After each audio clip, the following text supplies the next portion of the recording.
Hello, hello, hello. Welcome back. If you have been here before, if not, hi. My name is David. I make videos talking about media, analyzing media, and stuff that I want to talk about, etc. Welcome to me ranking all episodes in the second season of the Magnus Archives. For those of you who don't know, Magnus Archives is a horror podcast written by Jonathan Sims, directed by Alexander J. Newell, produced by the Rusty Quill production company, and let's just get into it. Also, heavy spoiler warning. Heavy spoiler warning. I should say that at least. This is my ranking. So for the S tier, we have Open for Grifter's Bone. This means that this episode was good enough to open for Grifter's Bone.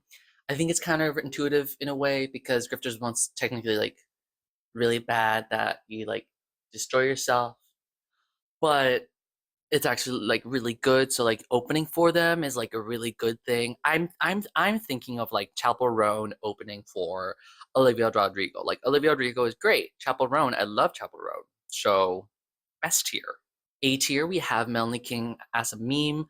In this season, we learned that there was a moment where Melanie King became a meme, and that's really funny.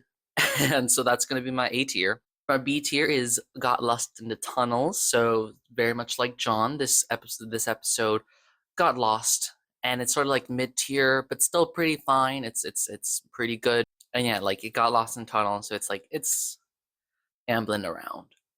In C tier, we have Red Lightner, which could imply many different things happening depending on the Lightner itself, but it is very much this episode, Red Lightner, and something happened to it, which means it's not my favorite. It's not that good, whatever. And for the F tier, D tier, worst tier, I'm bringing back Brutal Pipe Murder Part 2 because, like, I think I had this for my season 4 ranking, and I was trying to have things like separate, keep them separate, like different rankings for every single ranking, because that's just fun for me.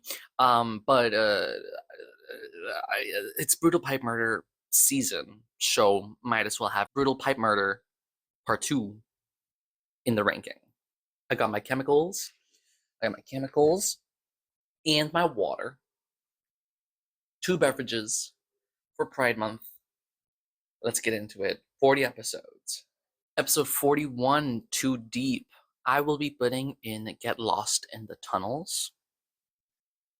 Oh, I should put Get Lost, not Got Lost. Oh well, same thing. Same thing. It's very okay episode for me. You know, John's in the tunnels and he's like going around trying to investigate and stuff, and it's pretty interesting. This is where we get the first supplemental, where we have the introduction of these supplemental sections. And overall, this episode's pretty fine, pretty middle of the road. Nothing really exciting happens here.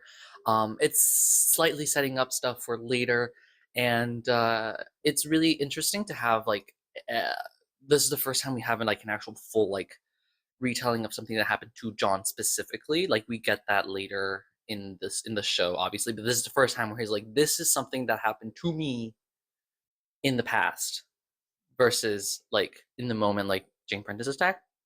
But this is the first time we have that moment, which was pretty good for it, you know.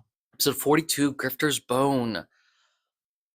Well, it has to go and open for Grifter's Bone because only Grifter's Bone can open for Grifter's Bone, you know?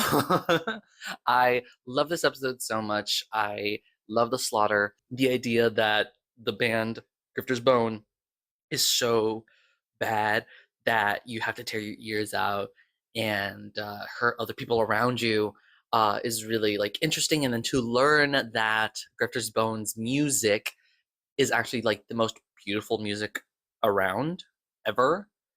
Just ooh, so good, so good. I love the slaughter. I really want to like. I think this episode would be really fun to try to adapt into like a short film. Which I really want to write a script for that when I have the energy and time and power to do that. Because I think this episode lends itself well to being a short film. In this episode, we have Jennifer Ling, who is uh, working for a music magazine, I think online specifically, and she learns about the myth of Grifter's Bone, and so she goes and sees the band, but she like leaves a camera, her phone to record, and then she leaves. And she hears the music and it's really beautiful. And she goes down to retrieve her phone and it's just carnage everywhere. It's just like destruction and violence. And she leaves with her phone, and then eventually she gets the video back on the phone, and it's implied that she watched the video and that caused her to attack her neighbor and then herself, which is terrifying. And yeah, I love this episode, and like I said, could be a short film. Episode 43, section 31. This episode I will be putting in Melanie King as a meme.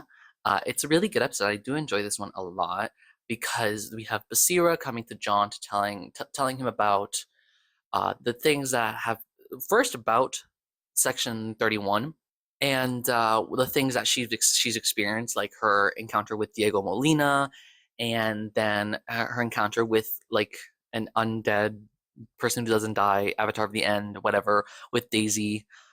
She mentions vampires, and she mentions a whole lot of different things that is really informative. And like I said in my season 2 retrospective video, go watch that.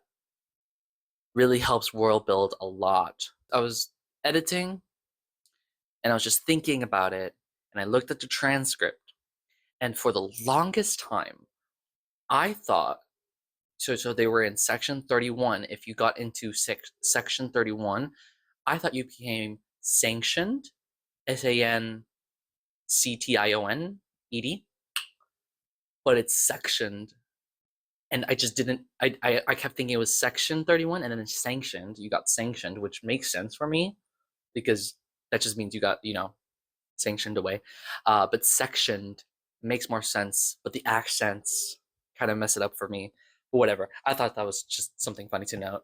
Episode 44, Tightrope, I will be putting in Got/Get Lost in the Tunnels. I think this is a very fine episode. It's the first Gertrude episode where we hear Sue Sims as Gertrude. She's reading out a statement of a Russian man telling about his past encounter with the Circus of the Other, and we have it's middle of the road for me because nothing really comes out of this episode. She mentions Gregor Orsanov, Nikolai Denikin, but in the final comments section and just as a passing note, John even says this episode doesn't really say much, help much, besides giving a little bit more context to Nikolai Denikin's niece, I believe, in episode 24, Strange Music. But it's still a fine episode, really interesting imagery. Like I said, nothing really came out of it, so I can't because when I'm ranking this, there's a lot of things that I'm taking into account. I should have said this before, but when I'm ranking stuff, I'm taking a lot of different things in mind in terms of impact on the story, my personal enjoyment for it, the horror, and like a handful of other things, probably emotion, vibe. The vibes here are really fun. The voice acting, any Gertrude episode would have just been all the way to the top, but still, I have to take into account the context and what's being happening in the episode. It's middle of the road, got lost in the tunnels. Episode 45, Blood Bag, I will be putting into Retta Leitner. I think this episode is an interesting one. Nothing really comes out of this episode besides like Michaelis Elisa. So it's a guy. Yeah, Thomas Neal is giving a statement about Neil Thomas, his Dr. Neil Thomas, and how he was working. They were working together in a lab to try to make alternatives for mosquitoes to drink blood besides humans. And they made like a synthetic blood bag that feels like skin and has hairs in it even, and it's like really gross. And then like it's a little confusing here because Dr. Neil Thomas sells his precious syringe that he keeps as like a keepsake or a lucky charm or whatever, sells it to Michaelis Elisa to get more money for funding, and then bad stuff happens, which generally whenever we see Michaelis Elisa, it's bad things happen after they buy something but not sell something. So got a little confusing there. Probably is that the syringe is protecting him, and then like without it bad stuff happens, but then like why why not? You know, I could like maybe if they had it so that he bought something for Michaela, it would have been slightly more understandable. Either way, I do enjoy the part where when Dr. Neil Thomas gets angry with the mosquitoes, he barges into the mosquito room and tries to like kill all of them, and the mosquitoes are one more than they should be. There's so much more number of mosquitoes than they should be there, which is spooky. And two, when they go in and they start attacking him, it says he tried to scream, but that just gave them more places to drink from. Ugh, I hated that. Also love that part. But overall, this episode is not really that like amazing for me, if besides that one part. So it's gonna get in red lightner. It's just a little muddled with, I think, the presentation of it. So that's why. Episode 46, Literary Heights. I'll be putting in Get Lost in the Tunnels. Got Lost in the Tunnels. I should standardize that, but yeah, it's whatever. This is the second most, I believe. No, this is the first appearance of Michael Crew here, because we got mention of Michael Crew in episode 4, Page Turner, but Michael Crew himself doesn't appear until this episode. And it's a fine enough episode. I love the vast. There's not much vastness about this, and because of that, that's why it's not that like really good for me. But still, like really well written, and I like the implications of it. And we get like the XLT aura appearing, and then we see Michael Crew becoming an avatar of the vast here by destroying the Lichtenberg figure, which is an aspect of the spiral, and he puts that into the Exaltiora and becomes an avatar of the vast, which I liked, interestingly, because to me, Michael Crew, I should talk about this when I get to Michael Crew in season 3.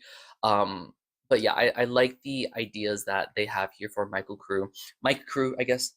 And yeah, so it's Herbert Knox is the bookseller, and he gets Exaltiora, and he wants to sell it to Michael Crew, and he does, but the check bounces, so he goes to chase after him, and then he finds him in his college apartment, and Michael Crew's chasing after Lichtenberg figure, and Herbert Knox is chasing after my crew, and all that, and then like that's pretty much the entire episode. Nothing really exciting happens besides like the really interesting like moment where Mike is taking the Lichtenberg figure into Exaltiora. But yeah, get lost in the tunnels. Episode 47, The New Door. I don't need my notes for this because this is going in open for Grifter's Bone, because I love this episode. I love Helen Richardson. I love Michael Distortion, and this is the like very, very direct reference to House of Leaves, which I read recently, which I also enjoyed. And I know that writer Johnny Sims, took inspiration from House of Leaves to make this story. It's very House of Leaves, and I enjoy this a lot. And it's Helen Richardson, voiced by Imogen Harris, and she is in the archives talking to John, and she's trying to draw this map, and she's like, it doesn't make sense. It keeps going right, but that means it should end, but it doesn't. And John finally gets her to start talking, and she starts talking about how she's a realtor and she's trying to sell a house to somebody. And Michael, the Distortion, appears, and she is trying to sell the house, and she's a door in the upper exterior wall, like on the second floor on an exterior wall, and that should not be there. And she goes in and gets lost there, and she sees like Michael, but like heavily distorted monster Michael, trying to like chase after her and kill her. Eventually she gets out after like, I think it was like 3 or 4 days, and yeah, 3 days with no food or water. And she eventually gets out. She finds her way to the Magnus Institute. Finds her way. I mean, we know who did that. But anyways, she finds her way there, and she gives her statement. And then she finishes, and John's like, "I believe you." And we look into it, and she's like, "Okay." And then she leaves, and we hear for the first time like the door in John's office like open, like. he sits there sort of like thinking, and he calls out to Sasha. Uh, when I was listening to this, that was a jump scare because she leaves, the door creaks, it's silence, and he says Sasha, and that scared me. That scared me so much. Like I was driving, and it scared me. She comes in and talks, and he's like, "Do you have any more memories about your encounter with Michael the Distortion?" And of course, not Sasha, is like, "No." And then Michael the Distortion arrives and says, "Don't you know that they're lying to you?" And John's like, "Can I help you? Who are you?" Um, and it's Michael for the first time. And I remember when I first listened to this, hearing the distortion.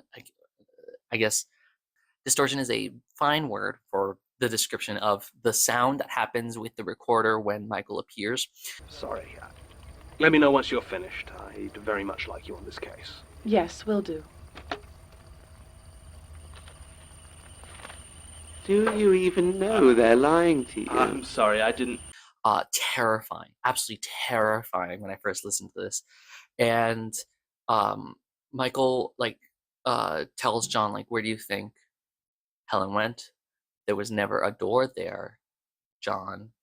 And John's like, "Get her back." And Michael's like, "Okay." And you're gonna do how are you gonna do that? And then he like hurts John with his hands on his hand, like he cuts him or something like that, and he says, "You can't do anything. You're just a human." And then leaves. And then that's, the episode. I love this episode. Love this episode. It's very, very House of Leaves. And yeah, this is definitely going in open for Grifter's Bone. Episode 48, Lost in the Crowd. So part of the criteria for ranking is memorability. And I don't really remember this episode very well. I wanted to revisit it before this recording, just forgot to. So I'm revisiting right now as I'm recording. This episode's going in got lost in the tunnels, got lost in the crowd, got lost in the tunnels. And I know that I remember it being well written, and I like the concept of like the crowd of people getting making you like feel alone, which is really interesting. It's a very great written lonely episode, and it's about Andrea and Eunice, who visits Italy, and she finds herself in this crowd of people. Prior to that, she had an encounter with Jerry Key, who told her that she was definitely marked and that she should think of the person that she loves the most. And so she remembers that when she's lost in the crowd and thinks of her mother, and then like gets out, and that's the end of the episode. It's not very memorable to me. I like that this episode is starting to plant the seeds of like anchors of how does somebody get out of something like this, that we come back to in season 4, specifically with the coffin. But it's definitely like really well written, not really memorable to me, honestly. Episode 49, The Butcher's Window. I'll be putting in Melanie King as a meme. I do enjoy this episode a lot. I'm not really much of a fan of Flesh episodes that much, or Jared Hopworth, even though he's pretty hot. But this episode was pretty fun, considering like the framing device of it, of like the private investigator whose name is Gregory Pryor, and he is investigating the disappearance slash death of Hector Laredo, which that name rings pretty well. Like I like saying Hector Laredo. It's a very fun name to say. And he finds himself the detective finds himself in a butcher's shop. Uh, and it's the front for like like mafia. I believe it's like Russian mafia or something like that. I think it was Russian mafia. Ukrainian mafia. Sorry. And he encounters Jared Hopworth there and sees Jared Hopworth like remove a rib from Hector Laredo and put it into himself. And then he tries to escape, but Jared Hopworth like rips a bone out of him as he's trying to escape, which is really fun. And yeah, this episode really memorable. Great voice. The voice in this writing is very strong. And just the like imagery is really interesting with that, like the flesh pit in the center in the middle of it, because we got Jared Hopworth saying that he didn't really want to deal with the ritual of the great feast, last feast, I forget what it's called, in 130 meat, 131 flesh is when he talked about that. 1:30 meet is the ritual. Anyways, we see him have his small little like meat mouth in the ground. Disgusting. Hate it.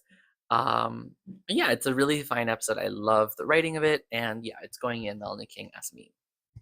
Episode 50, Foundations, is going in Brutal Pipe Murder Part 2. I don't really like the episodes where it's somebody writing to Jonah Magnus because it's a lot of implications. And here you got a lot of implications, and nothing really comes out of anything here. And it's just kind of boring. And it's a guy, Samson Kempthorne. Samson Kempthorne. That's not a fun name to say. Not like Hector Lorito. This is a not fun name to say. Samson Kempthorne. Regarding the workhouse architecture of George Gilbert Scott. That's a fine name to say. And he's talking about how the former apprentice that he worked with Robert Smirk, and so there's the implication of this guy is also dealing with the fears, and then his architecture writings are very constrained and very constricted and claustrophobic.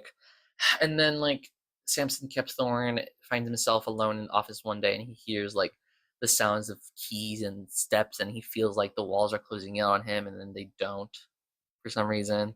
And then he goes outside the next day and finds that the people in the workhouse, which is like a prison, and there's someone who's buried in cement. You can see the fingers out, which the implication is there, but it's like, I want to know who the victim is, or at least like have like more information about the victim. We just get the name of the victim, which I have to look up, is Harry. Yeah. And I don't like these episodes where it's like in the past at all. So sorry. Brutal Pipe Murder. Episode 51, High Pressure, is going to go and get Jesus, Lost in the Tunnels. Lost in the Tunnels. It's a fine episode. It's the next appearance of Simon Fairchild, fully named Simon Fairchild, because we only had a Simon in episode 21, Freefall. Only got a Simon there, and then the last name Fairchild with like a different person. But now we have a full Simon Fairchild here, and it's about a woman named Antonia Haley who is on a ship going to do some scuba diving to try to get to the Fairchild, which is a sunken ship. And Simon Fairchild is like funding it, and he's there. And right before she goes to scuba dive, he tells her something, but she couldn't understand what it said, because there's he probably says something along the lines of "enjoy sky blue," like he says to the person in 21 Freefall, whose name escapes me, Robert Kelly. What he says to Robert Kelly, "enjoy sky blue," but here he says something, but she doesn't really hear what it says. But basically, he sends her into the vast. She finds herself underwater and finds a sunken ship, and then finds a huge hole that looked like it was blown out. And she goes and watches, and she's in like the abyss, and she's like, "It's impossible for me as a human to be here and still be alive. What is happening?" And then she sees like a huge thing underneath, and she like reacts to it, and like she cuts herself, and then in her hurry she like rises up to the surface, gets the bends, and passes out. And she survives, and she's like, "I shouldn't be alive right now. All of that, I should not have survived." And yeah, this episode really interesting.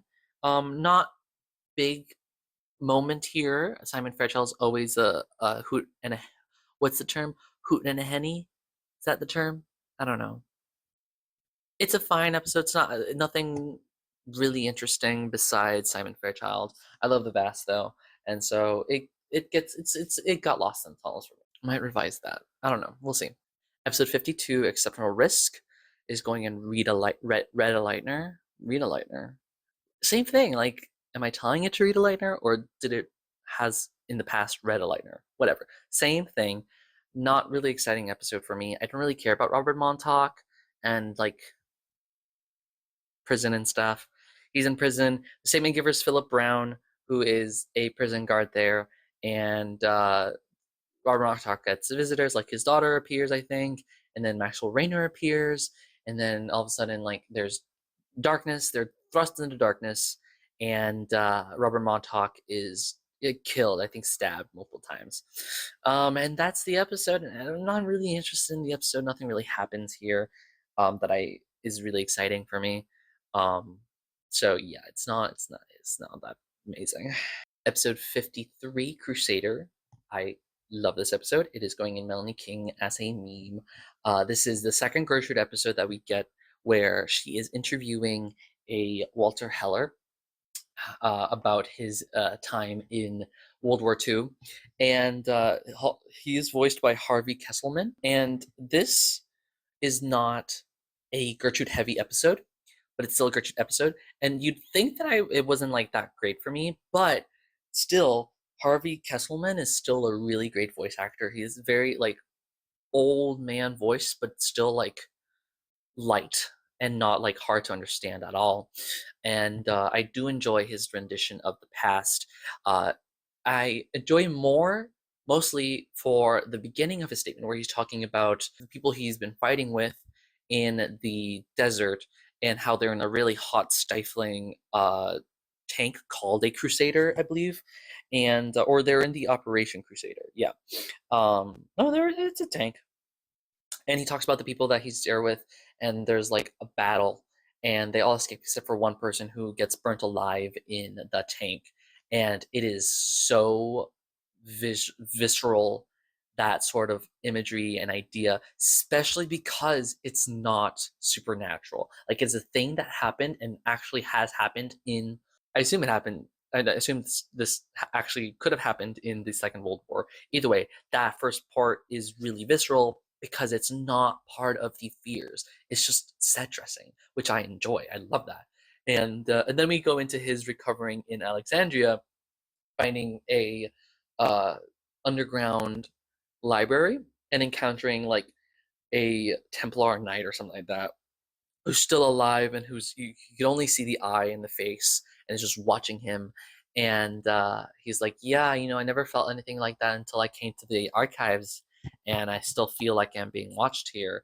And Gertrude's like, interesting. And then she like tells him it's gonna be off the record. She goes to check some maps with him, and then after the fact, she's like talking about like the archivist as a role, which doesn't really come into like fruition until like in terms of concept in the story of an archivist doesn't come into like season 3 and 4 and 5. But it's a really interesting concept that is introduced here. And in the end of it, John's talking about like the role itself, and it's like he mentions how there was an explosion in Alexandria that killed 17 people, which uh, I didn't know what that meant until like recently when I forget where, I think it was on Tumblr or Reddit, where someone was talking about this episode and they're like, "Oh, that was Gertrude blowing up the Serapeum in Alexandria." And I'm like, "Oh, that makes sense. Why was she interested in it? She's probably trying to destroy the archives, to destroy like stop the eye from doing stuff." So I should have added 17 more people to the Gertrude kill count, but it is what it is. That's going to be for the recount. And yeah, it's a really fun episode for me. The voice acting here is really good. Love Gertrude episodes anyways. And yeah, it's also really memorable considering it's like one of those few episodes that have like two things happening at the same time, or two stories happening, because we get a lot of those, like Section 31 was something like that, had like two different mini encounters. This had two mini encounters. 55 We'll Get There has two mini encounters. So I really like those kinds of episodes. Episode 54, Still Life. This is going in Melanie King as a meme. Um, this one and another one that I'm getting to was one of the first episodes that I felt actual fear. Uh, this one less so than the other episode, but this one was definitely like, ooh, that terrifying. It's about a guy who is an accountant, I believe. Alexander Skeppelhorn. That's a fun name to say.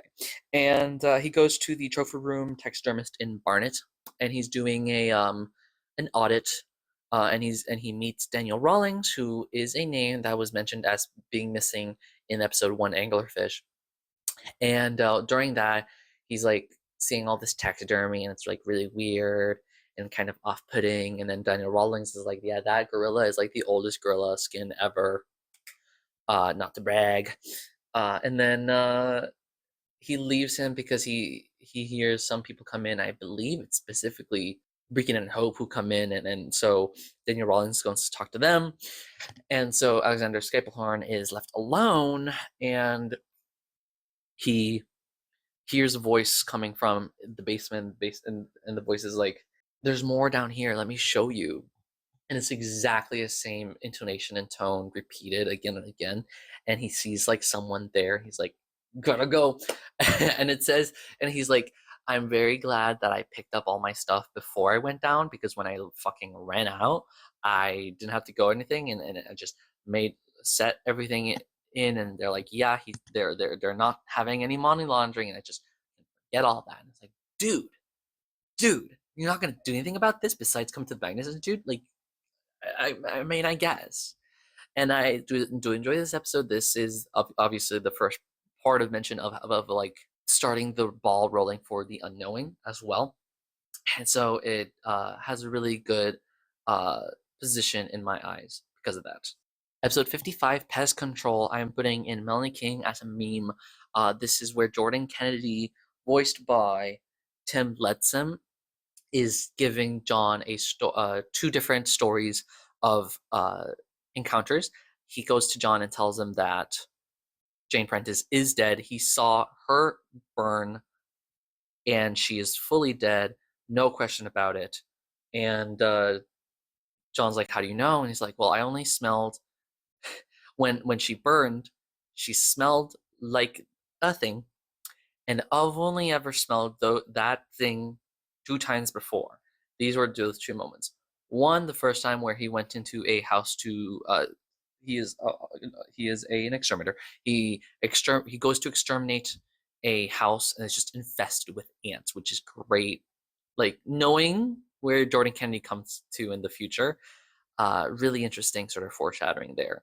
It's just filled with ants, and he tries to like destroy it, but John Amherst comes in, and he tries to like kill Jordan Kennedy, but Jordan Kennedy manages to like set him on fire and leave.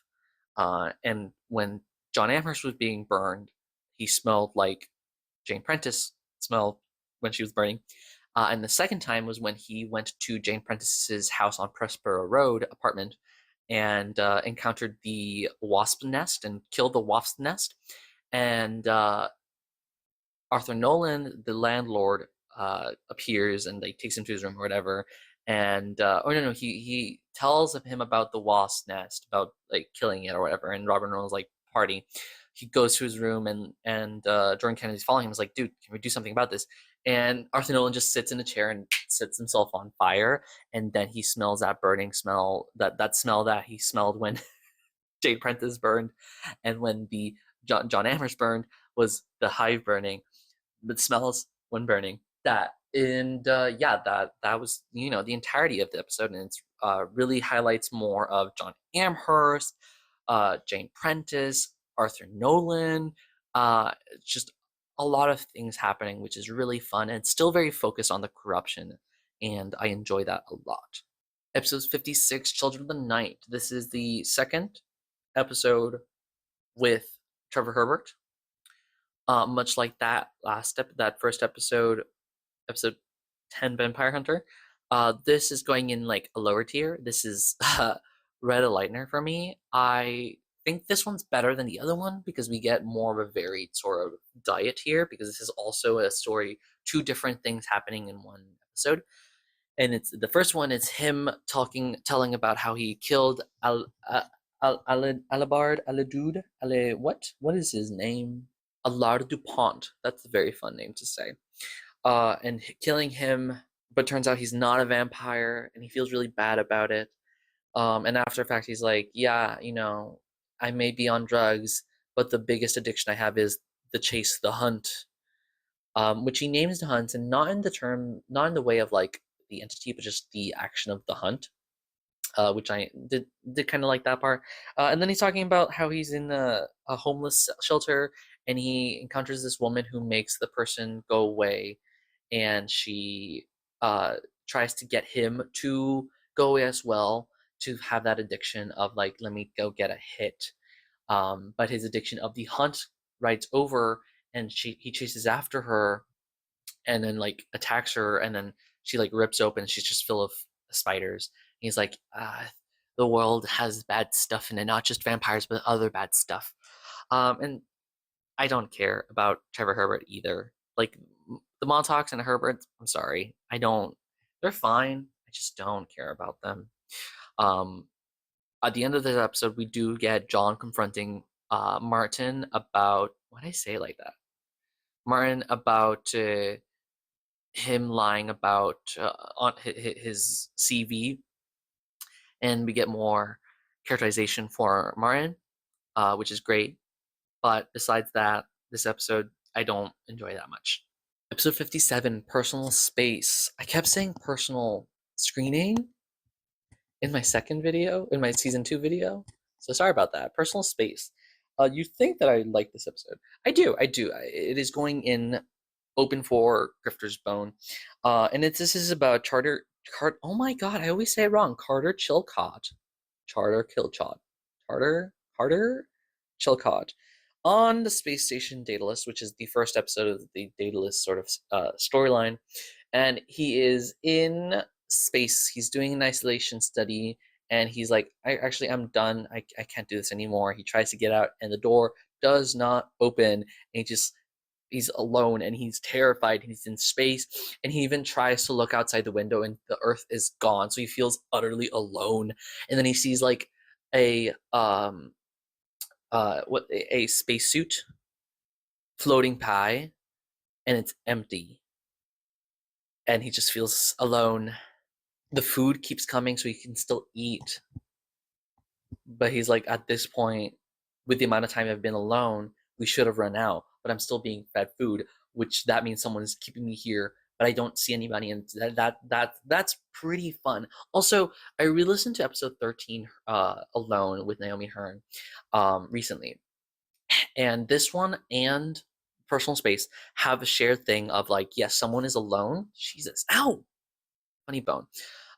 Someone is alone, and there are markers of things to show that they are alone. So, for example, here he doesn't see the earth where he should see the earth, so he feels more alone because he should see the earth but doesn't. And the floating spacesuit that he sees by, that is empty. There's no one in spacesuit. So another marker of like, hey, you're alone. Similar to Naomi Hearn being alone in the field and it's raining, and then she sees like the open graves, and specifically, you are utterly alone, not even the dead are here. Really interesting aspect there, that I noticed. But anyways, yeah, this episode is a really good, written, terrifying, despite it being the lonely, which I don't find the lonely. I mean, okay, if I stop and think about the lonely, yes, I'm terrified. Lonely episodes, but this one's a really good episode. Plus, it's the Daedalus. The Daedalus is always a really good storyline. Episode 58, Trail Rations. Brutal Pipe Murder Part 2. This is a Flesh episode. This is an episode about a woman, Mrs. Carlisle, goes through the Oregon Trail with her husband Benjamin and encounters a person named Eustace Wick, I believe. Yes. Who's a cannibal, and I think he tries to eat her husband and kills him, but she kills Eustace, and she's like all alone. And then the body is like, hey, eat me. And she's like, no. And the episode ends. And there's an implication that Eustace Wick is someone else's, Horatio Wick, I believe. And his death is the time when the moment he becomes an avatar of the flesh, but still very much like, don't like this episode. I don't like the flesh of it. Cannibalism for horror is boring for me. I think cannibalism should be, in terms of horror, as like the metaphor of it, of cannibalism. You've seen like the cannibalism as like metaphor of love or whatever. This is just cannibalism for like food. I don't care about it. I don't care. Also, this was pretty boring, I want to say. Like, I don't remember any details about this episode. Nothing like really interesting in the writing or anything like that. I don't care for this episode at all, unfortunately. No, I'm sorry. Episode 59, Recluse, is going in Read a Lightner or Go Read a Lightner. One of those two. Whatever. And it's about a guy who goes to the Magnus Institute and he's like, please do not rebuild Hilltop Road. This is my experience there. And it's a guy, his name's Ronald Sinclair, who was there in the halfway house while Raymond Fielding was there, and Agnes Montague was there too.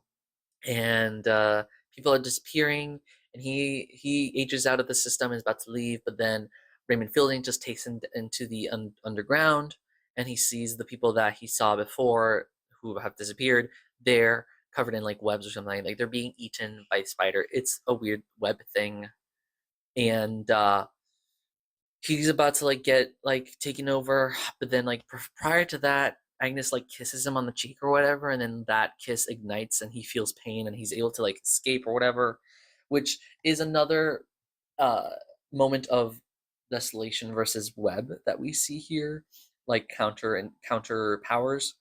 uh and then yeah, that's pretty much it. I don't understand what Raymond Fielding was doing besides just turning people into like spider husks. Yeah, I don't really know what this episode really means. I like the imagery and I like the implication of Agnes Montague's kiss setting him free, considering she's an avatar of the desolation. And like I said, it reiterates the web versus desolation story, but it's not that amazing for me, unfortunately. I had a food break, so if the camera's a little different, it's because I had a food break. Episode 60, Observer Effect, is going and got lost in the tunnels for me. I think it's a very fine episode. It's one of those few episodes of the Eye that are not connected to Jonah Magnus. The only one I can think of besides like Crusader is also 148 Extended Surveillance. Those are really good Eye episodes. I didn't say anything about the Eye in Crusader. That's part of the reason why it's pretty high for me as well. Well written. I do remember that it was pretty well written. However, the implications here that Rosa Mayer got she keeps seeing this thing following her in the mirror after finding a cursed mirror in her dead brother's stuff. And because of that, she goes to try to explode the Magnus Institute. Don't understand that last part, but the first part's pretty fun, especially because she has like an episode, a moment in where she's like recording for her news station, and like she like freaks out, and that feels very horror movie like, where like your life is just being destroyed slowly by the things that you do because of your fear. Yeah, so it's a fine middle of the road episode. Episode 61, Hard Shoulder, is going and get lost in the tunnels. I already said a lot about it in my season 2 retrospective. This is the first appearance of Daisy, voiced by Faye Roberts, and we have her telling John about I think it was her first time she got sectioned, which was when she and her partner Isaac Masters encounter Beacon and Hope on a Hard Shoulder, and he got lost in the coffin. And it's one of those episodes where like, yeah, there's affiliations to different fears, like the stranger and the buried, but nothing like stranger or buried happened, because we don't have that sort of like fear occurring. We just have the aspects of the stranger and the buried there, and I guess the hunt because Daisy there, but I don't think she was part of the hunt at that moment anyways. Either way, it's a fine episode. Nothing really to write home about. Pretty middle of the road. Episode 62, first edition, is going in Melanie King as a meme. The majority of this ranking is carried by the amazing voice acting of Carrie Cohen as Mary Key, who is telling a story about her first Lightner to Gertrude Robinson. This is the third Gertrude Robinson episode that we get. Carrie Cohen as a old lady sounds absolutely terrifying. And Mary is telling Gertrude about how when she was younger, she was 9 years old, I think, which is so young. She sees this doctor woman doing unethical stuff, aka taking her patients, killing them, putting them into the catalog of the trapped dead, and using them to get money. And I do enjoy the part where Mary's like, she was using this horrible, powerful power of the book, of the end, to get rich. Like, and her judgment there, ugh, love that. Love that. And yeah, like I said, her voice acting is carrying the ranking for me for this episode. We do get the moment at the end where Mary gives Gertrude Eric Delano's page, which we don't know it's Eric Delano's page until like season 4. But it's very much the moment where John begins to discover more about Gertrude, where he discovers the plank in the wood and her laptop and stuff like that. This episode really well voice acted, which is why it's carried so much weight for me. 63, The End of the Tunnel, is going in Melanie King as a meme. I think I'm overrating it in a way, but I do enjoy the imagery of this episode because it doesn't connect to anything else. It's a very self-contained episode. It's about Aaron Gallagher Nelson, who is going into who goes spelunking, urban exploring with her brother-in-law Luke, and they go to like a place. It's not very memorable for me, except for the very ending where we see shadow people ripping off Luke's head, and it's very vivid imagery there. And I don't really remember much of this episode, which I think is why I'm overrating it, but I do enjoy the concept of the shadow people there. Nothing really comes out of it. I wish there was more shadow people in the Magnus archives. Um, but this is a really good episode of The Dark. It's well written, and I enjoy it enough. And I do think that it is pretty good in terms of the horror aspect, which is why it's going so high. Episode 64, Boreal. I can't say that right. Rights, Boreal rights. It's brutal pipe murder part 2, especially because it's hard to say burial for me. I think that's a me thing more than anything. But anyways, it's about Donna Gwynn, who is a archaeologist, very Indiana Jones, who is invited to go to this dig up in where? The Red Sea in Egypt. And she goes in and it's a crypt, and she sees this coffin, and it's filled with dice, or like, yeah, it's like dice made of like animal bone in the coffin, and there's like a mummy. The mummy comes alive and tries to like get at them. I think it's just trying to like grab them. It's not even trying to attack them, but like the like treasure hunters don't know that, so they like run away and try to shoot at the thing, and she's in between it's her, the mummy, and then the exit, and the mummy is between her and the exit.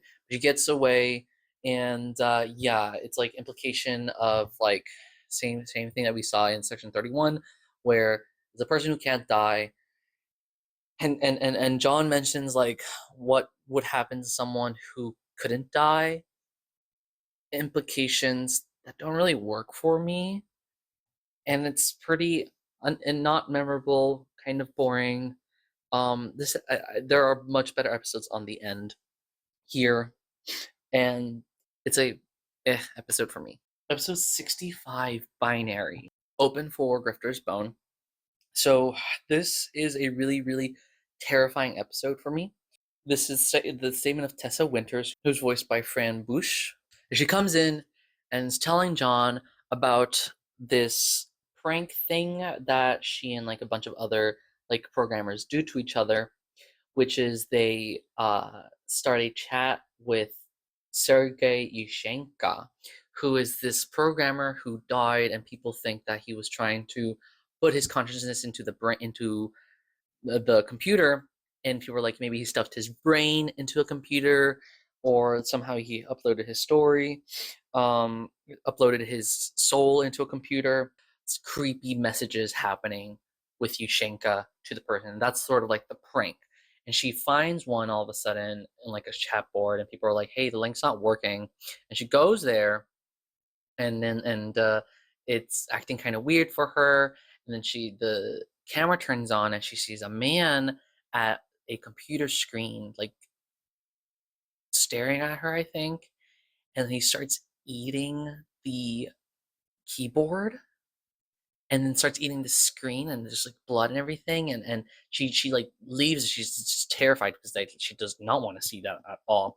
And the next few days she tries to like live, but every time she looks at a screen on the computer or like her phone or whatever, she sees the man consuming the computer, and she has to just sit and watch it for the entire 15 hours long that it is, I believe. That sounds like a lot of time, but it's definitely a long time. And it is discussed 17 hours of watching this man eat a computer, and then like he dies and she says that like his head was empty or whatever, and then she never saw it again, and she's like, yeah, that happened. And John's like, anything else? And that's pretty much it, but it's terrifying, and I enjoy this episode a lot. Very, very creepy pasta, analog horror. I mean, this entire show is analog horror, but this feels the most analog horror to me for like the technological aspects of it. And people also take this episode as a part of the extinction, which is retrospectively part of the extinction. Originally, it was supposed to be the spiral, and I can see that considering it's her senses like lying to her about what she's seeing is. But to me, extinction makes more sense considering it's about like technology surpassing humanity and stuff like that.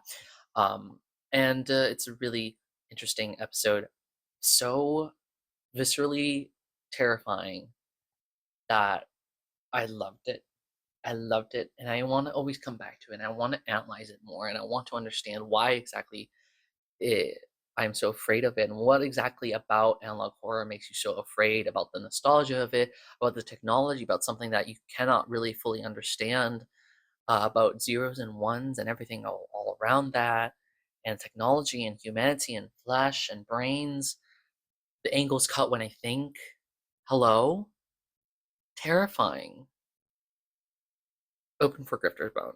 Episode 66, Held in Customs.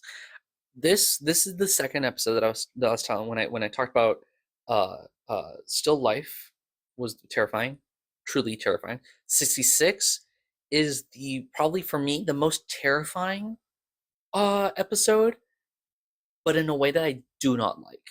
It's uncomfortably terrifying and not in a very comforting, not in a fun horror way. It's just not enjoyable. It's Red Lightner for me.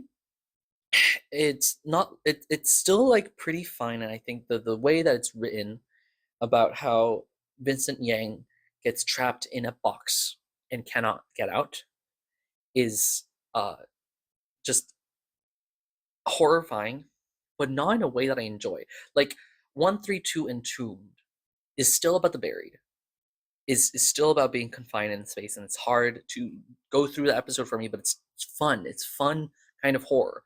Um, Episode 15, Lost John's Cave, also claustrophobic. Love it. Other buried episodes. 129 Submerged, Drowning. It's good. The Worms.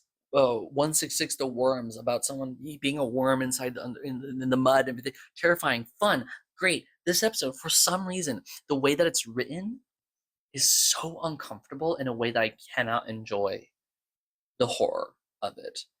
And I think maybe with a different treatment, it could have been more fun, or just maybe it's the concept that's a little too visceral, especially because it feels less supernatural than like other buried episodes. It's just I feel uncomfortable with this episode, and I think there's merit to that.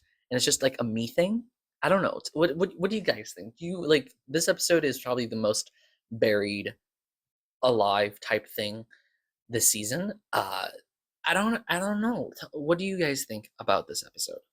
Because I think it's not fun, despite the horror.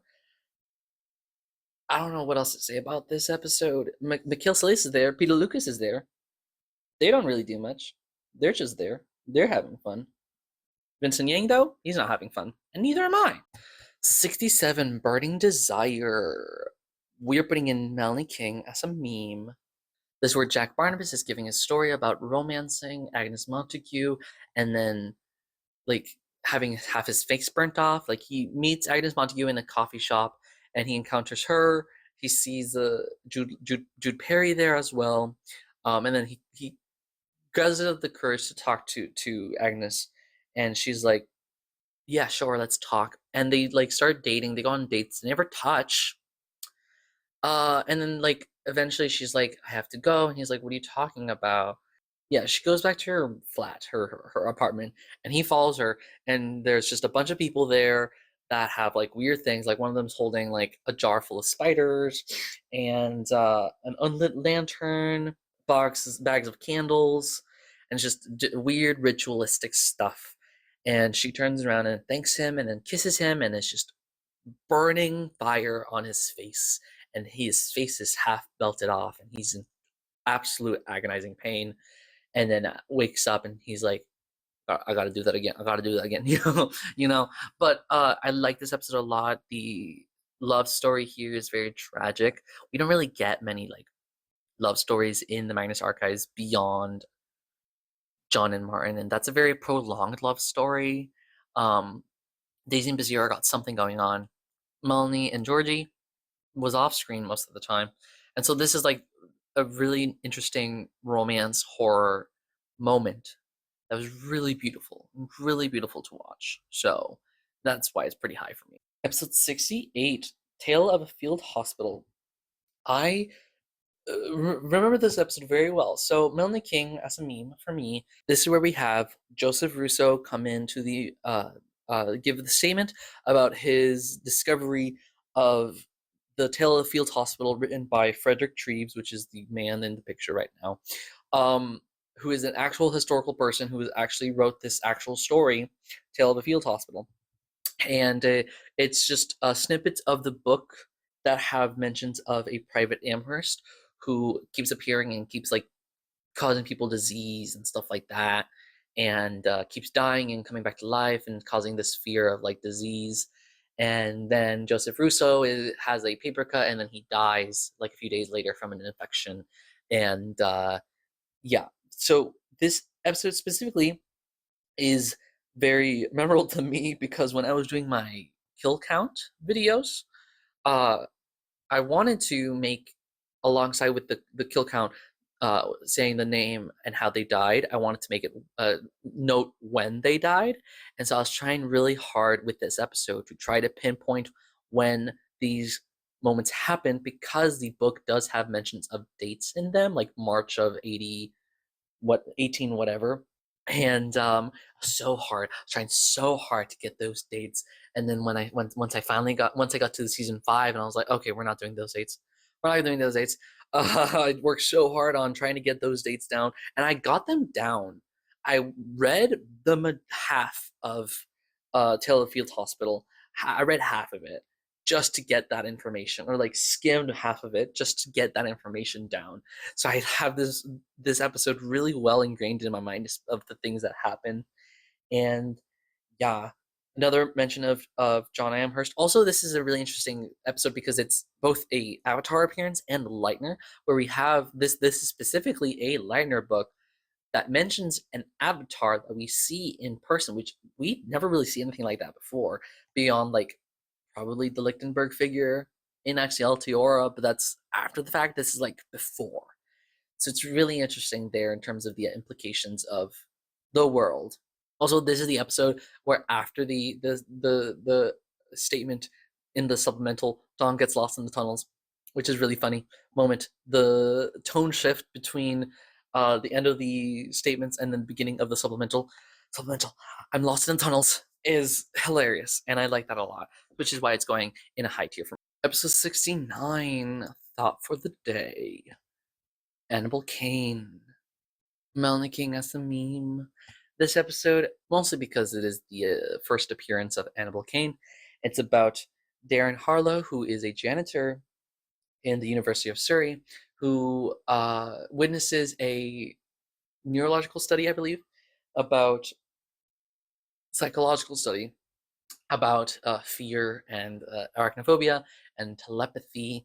and they have someone who's trying to be telepathic, trying to like import images of fear towards someone who's arachnophobic, and that's Annabelle Kane. And then like bad stuff happens. There's like people going around in a circle holding hands. She crashes her head open and it's full of spider webs. A lot of weird, crazy stuff happening here, and it all works. It's so fun, and obviously, again, Annabelle Kane, Annabelle Kane. All that's all I'm gonna say. Annabelle Kane, episode 70, Book of the Dead. I was wrong.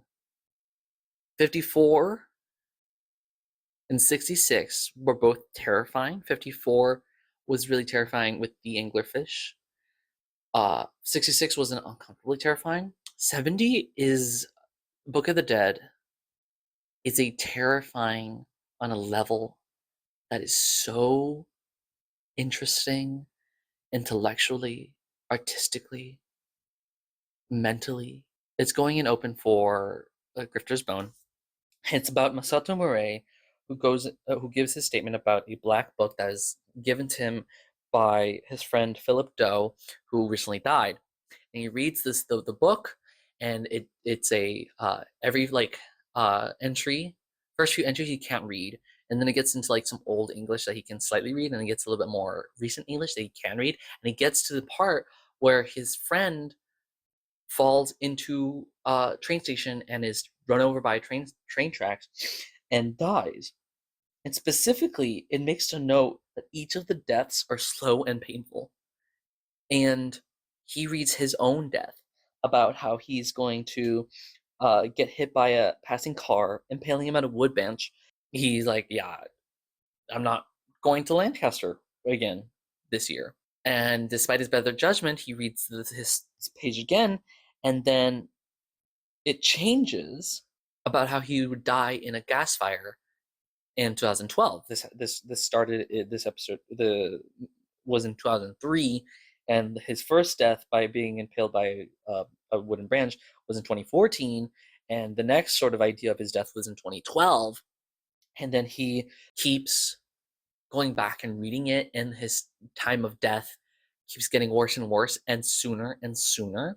And sure, so for that first one, he could have gotten hit by the car and gotten impaled by a wooden stake and died bleeding out on that stake. He decides not to go to Surrey ever, and that's it. But then he decides to read the book again to see if it changes, and then it changes his fate. If he didn't look at the book, did it change at all? What is like that sort of idea of like you want to know more, you want to know more, and doing that causes your death despite like you trying everything you can to not do that. It's your own choices that cause this to happen. Because I fully believe once he read about Lancaster and decided not to go there ever, it would not have changed and it would have been fine. But because he decided to keep reading it, it kept getting worse, and that's terrifying. That not is that this is your decisions that are causing this, you know. And it's like, ooh, that like dread, terrifying. I love this episode for that. Of course, there's another Lightner book as well. Just the dread that this episode fills me with is so fun. Am I weird for that? I don't know, but it's definitely a really good episode because of it. Episode 71, Underground, we have Carolina Gorga giving her statement about being underground in the train station. This one is going in Melanie King as a meme for me. I love Perdita Stott as Carolina Gorka. That's a very fun name to say, Carolina Gorka. She goes on the trains, and train's going for a long time, and then like she can't get out. When she tries to get out of the train, it's just dirt packed flush to the train. So she's like underground, and she goes deeper into the train and encounters a man who's being crushed by the train itself, and she's just afraid, and she doesn't want to like get buried alive, but she's tired, and she's like, I don't want to deal with this right now. So she goes to sleep, wakes up, she's back in the real world, and she comes in to give her statement. And John says that she left a bunch of dirt on his chair. I enjoy this episode because of that sort of idea of like, how do you get out of that situation? You fall asleep. easy. It sort of mirrors the image of Fiona Law, who would pass out whenever she saw something scary. Like they said in 169, 167 Curiosity, it's very much the things that want to have you afraid, they want you to notice it, but if you just fall asleep, they're just gonna ignore you because you're useless to them. There's very little things that could do stuff to you when you're sleeping. And so her falling asleep to just ignore this is a power move, one, and two, really smart. And I enjoy this episode a lot because of it. And smart characters getting out of stuff is a really enjoyable thing to see, a la Joseph Gillespie. I forget his last name. Gillespie. In episode 2, Do Not Open, freezing the keys in the ice. Very smart characters, makes an episode very enjoyable to watch. Episode 72, Takeaway. This episode got lost in the tunnels. Similar to, did I even mention about 68? So 68 and 72 have really good like voice writing. Like it just seems very specific characters have a very deliberate voice of how they speak. This is about Craig Goodall, who talks about maybe I'm a cannibal because the kebab shop I got food at, the owner killed his wife and sold her remains as food, and I was definitely getting food from there during that time. So I'm maybe a cannibal, maybe not. And he talks about how he like goes in and encounters a man who's Chinese but speaks perfect English, and his fingers get chopped off. And his friend arrives and like sets the place on fire. And he leaves and he finds that his fingers are not chopped off, and the place burns down. And it's supposedly Tom Han, and it's a really fun sort of like voice. Just the voice of the entire episode. It's just really fun to interact with. This is also the episode where Basira calls John asking about Maxwell Rayner, and he gives the tip about the torches. That doesn't come back until 73, Police Lights, which is going in Melanie King as a meme, because this is Basira talking about that attempted arrest of Maxwell Rayner, of the kidnapping of Callum Brody, of the police going into like the warehouse, and it's just complete darkness. Everyone's afraid, and she's afraid, and she sees Maxwell Rayner like smoke pouring out of black liquid pouring out of his mouth and going up the legs of Callum Brody into like his body, and he's shot. Natalie Ennis is there. She's shot.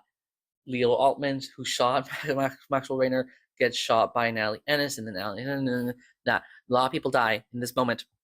But it's a really like tense, really great pacing, and really tense episode. And sets up for a lot in the future, despite it ending Maxwell Rayner.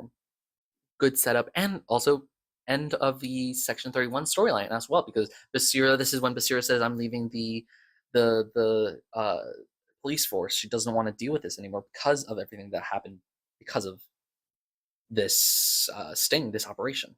74, Fatigue is Get Lost in the Tunnels. This is where we have Michael the Distortion terrorizing Lydia Halligan, who cannot sleep, and she feels fatigue, and she keeps seeing Michael, and he keeps talking to her, and it's very dreamlike in how it's presenting. She keeps looking out the window to a sign that says sleep is overrated. It's selling coffee, and the sign keeps changing, and then the sign says sleep no more, and it's really creepy.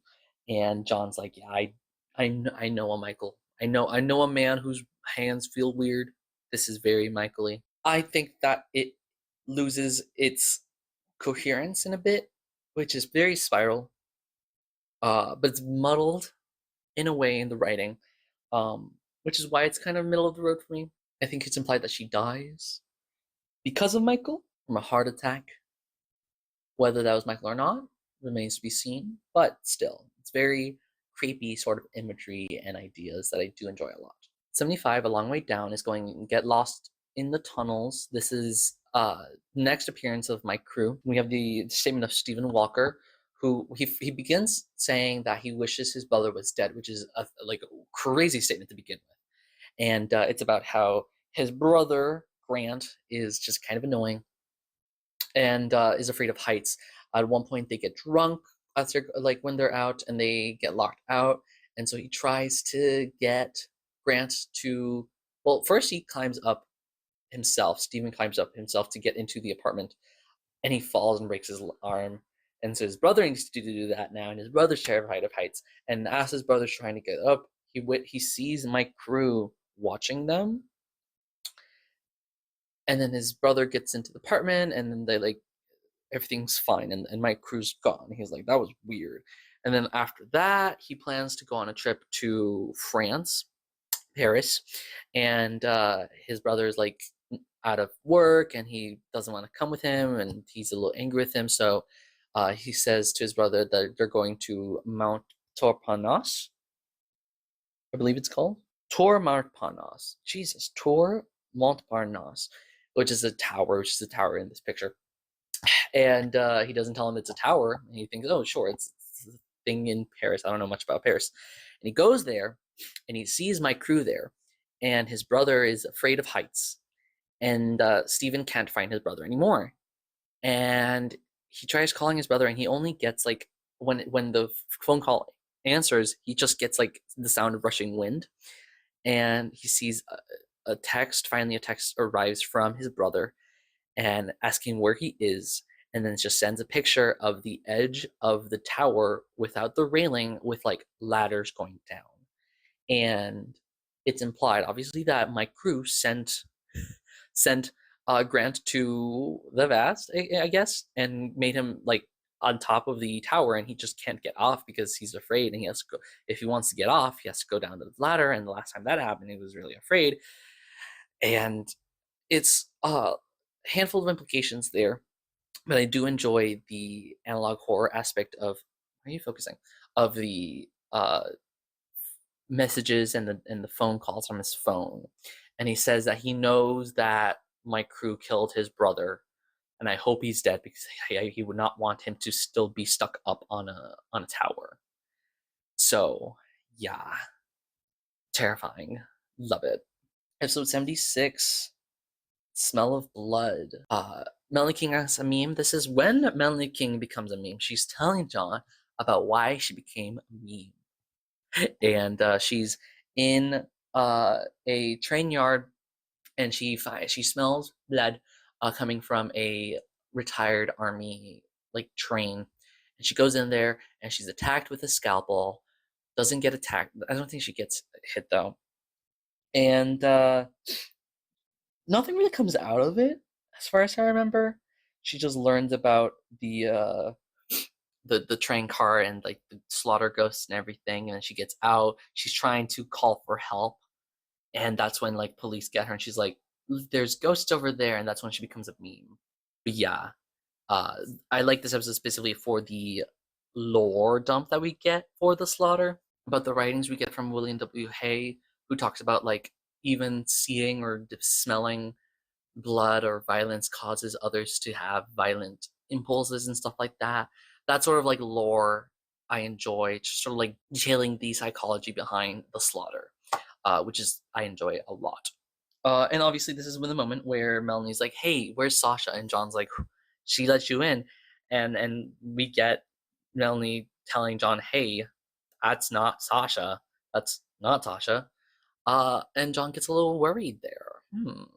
Episode 77, The Kind Mother, is going in. Melanie King as a meme. This is a Gertrude statement. It's about a woman, Lucy Cooper, who comes to the statement, who gives her statement about her mother, Rose, who was replaced by someone, and no one else notices. Like she talks about how her mother was never really a kind person, never a kind woman, and she kind of like cut off communication with her when she got older.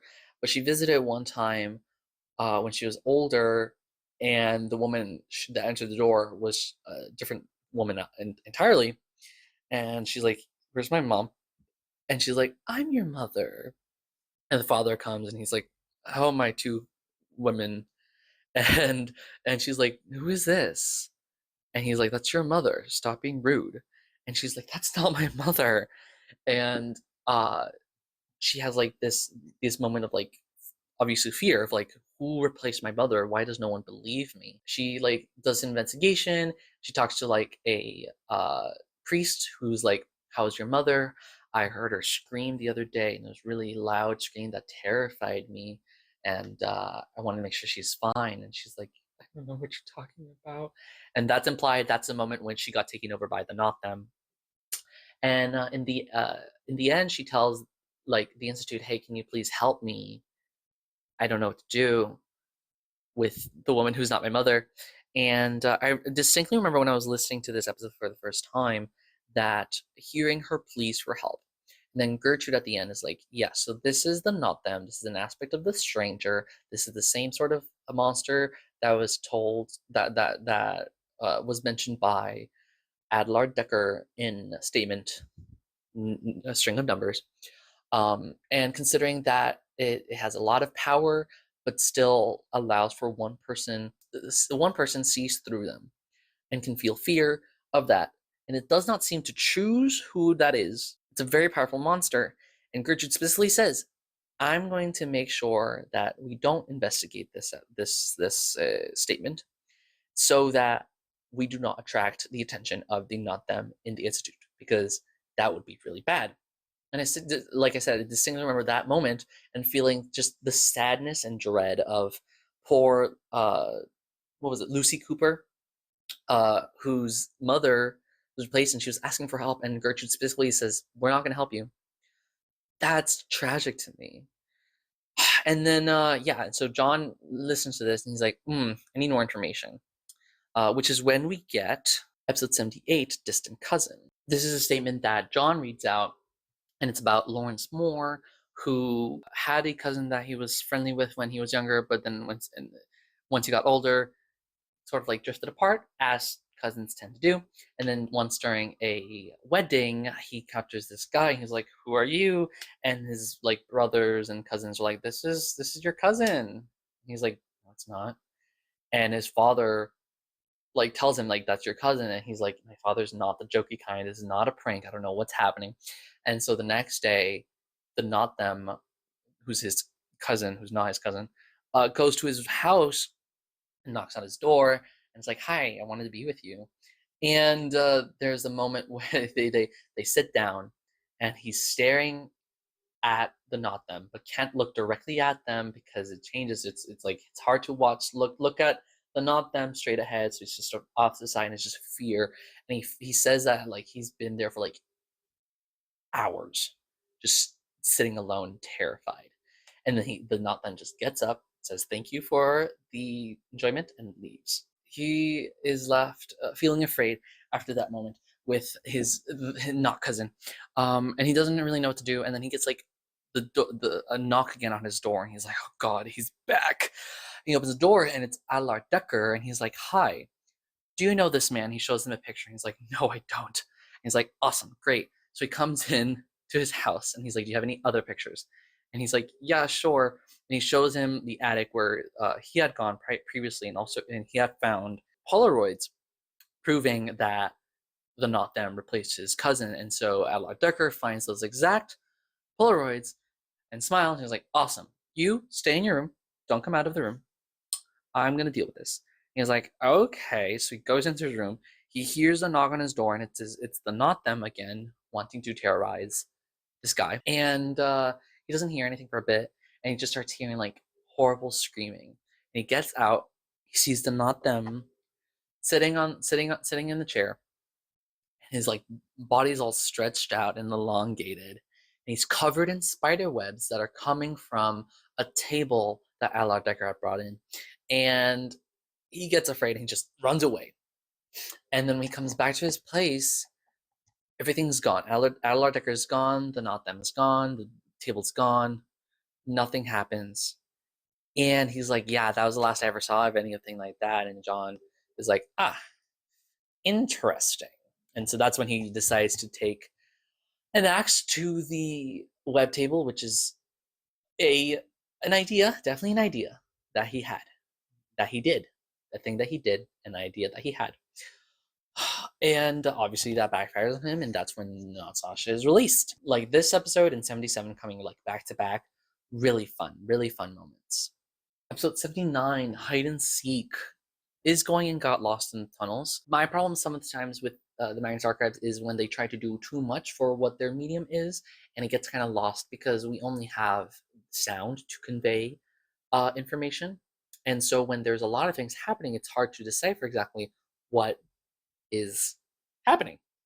And this episode suffers a little bit for that, not as much as like prior episodes or future episodes, but there's definitely a lot of things happening. It's easier to follow because there's only two viewpoints of John and Tim and Martin uh, going through stuff. Michael Distortion's there. He's not letting Tim and Martin in the tunnels to save John. He puts them in his corridors, actually. That's what happens. And John's getting chased by the not them, not Sasha. It tells a little quick story about how she was trapped in the box and then finally got out and it wants to kill John. And she was spying specifically for something. She doesn't explain what, but she's spying on the Institute. And John's just afraid, and then all of a sudden, like the walls close, and we hear a mysterious voice talk to John, and that's the episode. There's just a lot of things happening that doesn't really resolve. Like, Tim and Martin get lost in Michael's corridors. Doesn't have a payoff, in my opinion. And I'll talk about it a bit more in the next episode. Like a lot of exciting stuff happens in this episode that kind of ends with a stall.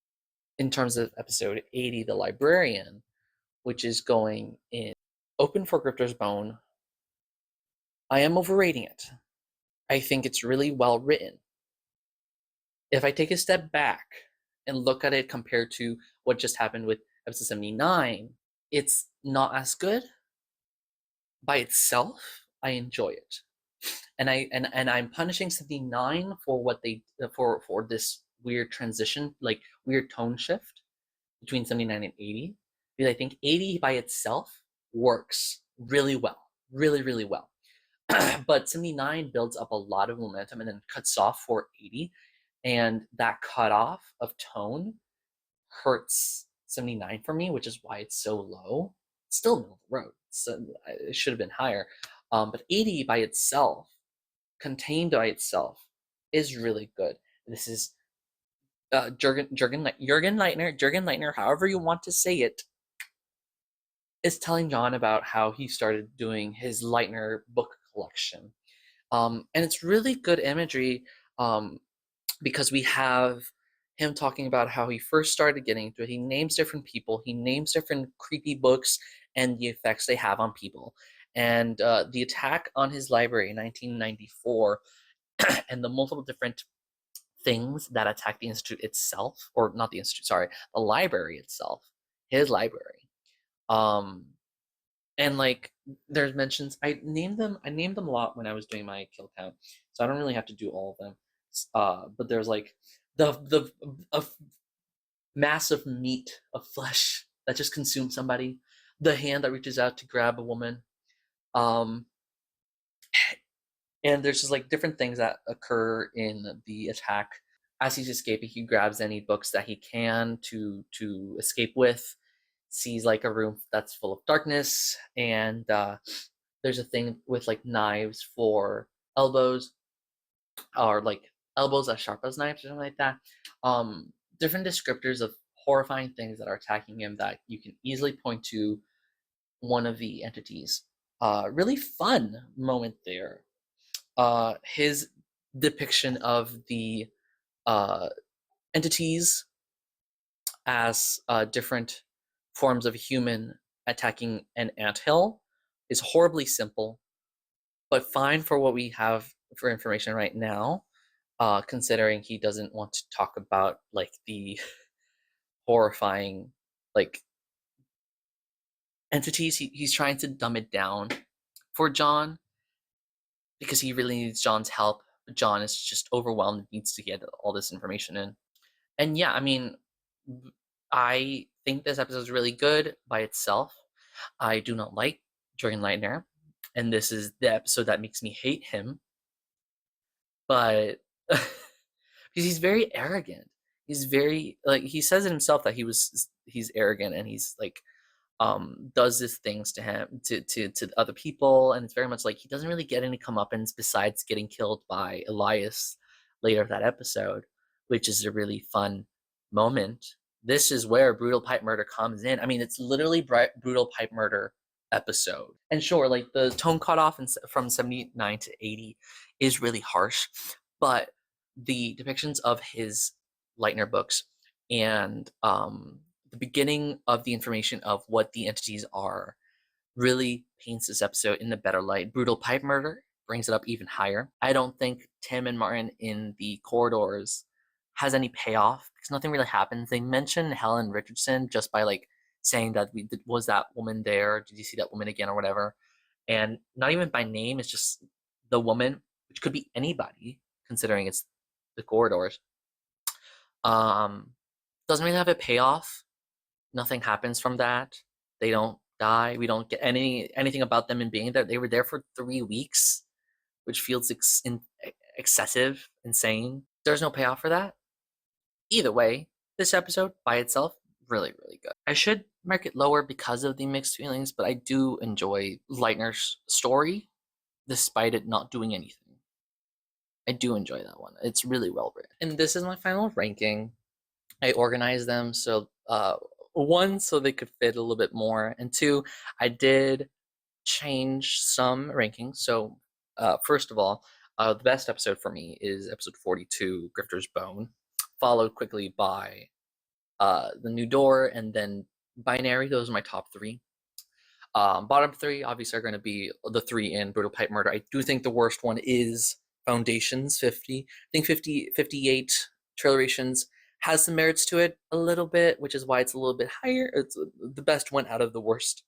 64, not even trying to say the name, isn't that sort of middle aspect of it. And I reorganized it. I upgraded 51 to like the lower end of the best tier, the Melanie meme tier. I think it's the least successful one of all of those, but I do think it deserved higher. And yeah, so this is my final ranking. Let me know if you agree or disagree with any of my rankings. Season 2 had a lot of like once I started going through rating these episodes, a lot of them like really, really good. And some highlights in the entire show, like New Door, Grifter's Bone, Binary, Personal Space, like Section 31, like real highlights of the show that everyone remembers a lot of. And there's a really great selection overall. Only 7 episodes are like bad, and only like 5 of them are like fine-ish, C tier. So it's a really good selection. I want to see once I do the ranking for season 3, I want to go back and see what the average like ranking I have for every season and which season has the best ranking overall. That'd be fun to do. I'll probably do that when I do my season 3 ranking. But yeah, thank you for watching. Stay away from creepy online message boards of men trapped in, or just men in general, but also men trapped in the computer eating the keyboard. Stay away from them, and I'll see you next time.